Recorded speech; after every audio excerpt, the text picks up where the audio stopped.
So John, thanks so much for joining us today. Thank you so much for having me. And what do you feel are the opportunities and challenges facing your city? Well, there are a lot of challenges. We face a lot of issues with crime and negative image. There's a lot of corruption, I believe, in the government and some of the policies that are shaping the city down there. And I think there's an opportunity if we can fix those policies, go in and make sure that funds are being used correctly. There's nothing stopping Pine Bluff from thriving. And John, what are 3 issues that you'd like to focus on? The main one that I believe is holding Pine Bluff back and that I would be addressing is some of the corruption.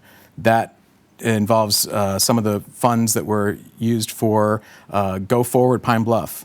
There was a tax down there that we defeated twice last year in different elections, and so there's been some question of where those funds have gone, whether they've been used correctly, whether they're actually helping the people down there, and I don't believe they are. We're going to be looking at a forensic audit if I'm elected, and trying to figure out where those funds have gone, making sure that people have a level playing field for businesses. Anybody coming in that wants to do business there shouldn't be encountering roadblocks. Trying to make sure that everybody's treated fairly. That's one of the main objectives, that there's not any favorites being played between different people trying to do things down in Pine Bluff. And then another issue, I think, is there's just been a lack of opportunities down in Pine Bluff. Bringing in other programs, other businesses that could be, giving opportunities to people. There's really, I'm so excited to be up in Little Rock right now because I'm going to go see a movie. You can't even go see a movie in Pine Bluff right now. There's nothing for people to do, and so we need to bring those things in. And I think leveling the playing field, making sure that people can succeed when they want to start a business, I think that's one of the main issues. And John, why do you feel like people should vote for you?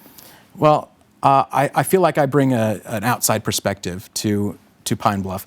I wasn't born there, and maybe some people might see that as a disadvantage, but I see it as an advantage because I can come in and I can see the rough edges that might be preventing Pine Bluff from succeeding the way it could. And some people, sometimes you don't see the things that are right in front of your face if you've seen them your whole life, And so I'll be looking at a lot of those things. There's some weird traffic issues.